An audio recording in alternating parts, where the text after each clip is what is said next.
sa Representative nyo, Normal Chairman Busang, magdiyaw nga hinaot kaninyong tanan. Iyan ang giusa tanan. Nang hinaot siya na magdiyaw ang atong hinaat.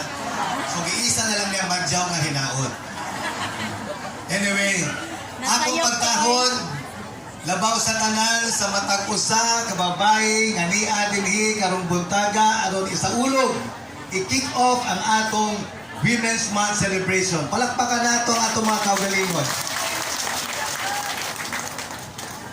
Ako sa pagtahon sa mga kalalakainan, ngania dinhi, uban sa pagsaulog sa Women's Month celebration.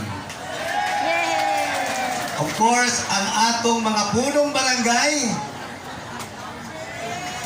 kompletos, recados, 86 ka barangay ni Adinhi. No? Iba nato po ng atong kandikonsihal, Vincent Rosario.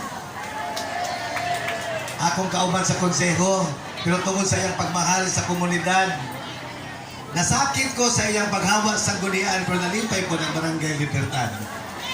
No? Nakabantay mo, mga kaigsunan, dinhi sa atubangan. Murag sobra katunga, mga babae. Kining punong barangay nga posisyon, tunguna, murag para sa lalaki ra. Di ba? Kung kapitan ganit, lalaki na. Pero sa pagdagan sa panahon, nagkadaghan na yun ang mga babae na empowered. Kini pa lang liderato sa kabarangayan, klaro nga ebidensya sa paglig-on sa liderato o papel sa mga kababayan sa atong mga komunidad. Kini siya, dili lang sa kabarangayan, dili sa amo sa City Hall, halos katunga na po sa atong mga chiefs of offices, mga babae. No? So ang women empowerment is very much alive in the city of Butuan. Abi ninyo, kadtong 2022, mahuman matapos akong termino isip congressman, didagan ko pagka-busy mayor, ang una yun na akong gikonsulta, babae. Ang akong asawa.